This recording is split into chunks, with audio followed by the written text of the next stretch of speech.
Romain, peut-être faut-il rappeler d'abord ce que prévoit la loi Macron. Alors la loi Macron, c'est à partir de lundi prochain, donc le 6 février, on va permettre aux clients, donc si je suis dans une nouvelle banque, de faire tout le travail de rapatriement de mes virements, prélèvements. Donc je signe dans un nouvel établissement. Auparavant, je vais un petit peu me débrouiller tout seul, donc faire voilà toute la démarche administrative, ça prend beaucoup de temps. Je dois faire attention à ne rien oublier. Et là, ça va. C'est la nouvelle banque qui s'en occupe. Alors ça va être la nouvelle banque. Et ce qui est intéressant, c'est que c'est la loi qui va encadrer tout ça.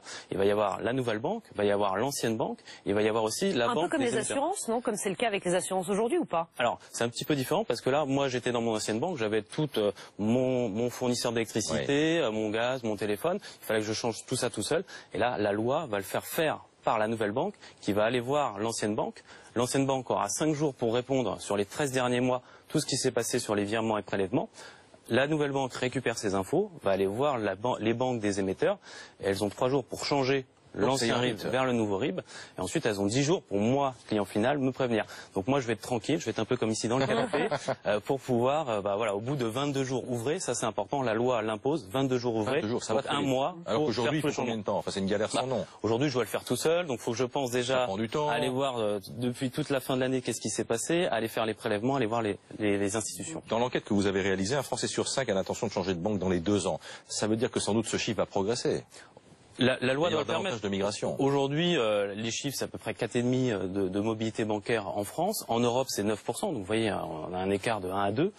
Et c'est vrai que ces démarches-là étaient vraiment problématiques pour faire ce changement de banque. Alors justement, est-ce que ça va permettre peut-être de négocier des tarifs bancaires jugés trop chers aujourd'hui? Alors c'est une tendance de fond, on l'a souligné à la fin de l'année, en début d'année 2017, les tarifs augmentent encore. Ce qu'il faut faire, c'est qu'il faut regarder ses frais. On a tous reçu, là sur le mois de janvier ou début février, son relevé annuel des frais bancaires, que ce soit par courrier ou au sein de son site internet. Et après, il faut comparer, donc aller sur les comparateurs de frais bancaires pour voir si on est au-dessus ou en dessous de la moyenne.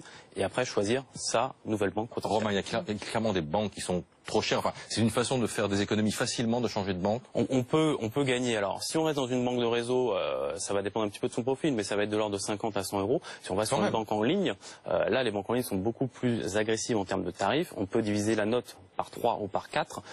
Sur un tarif standard, on est à 200 euros. Une banque en ligne, on peut être de 20 à 30 euros. On hésite toujours avec la banque en ligne. On se dit, voilà, on est confronté finalement à un écran, on a moins de services, on a tort de... Dans les études qu'on a pu réaliser, la qualité de service des banques en ligne est égale, voire même supérieure à certaines banques de réseau, aux banques traditionnelles. Donc il faut vraiment, si on est habile avec l'Internet, on n'a plus besoin forcément d'aller dans son agence, il ne faut pas hésiter au moins à tester ces acteurs-là et puis se faire une idée au bout de 2-3 mois. Et après, utiliser la loi Macron en appuyant sur le bouton pour changer de banque automatiquement. Très intéressant, très clair. Merci Romain Espinasse d'être venu nous voir ce matin. Il est 7h15. On vous rappelle 2 des titres de l'actualité, Pascal, de ce mardi matin. D'abord, cette audition des époux Fillon qui a duré 5 heures.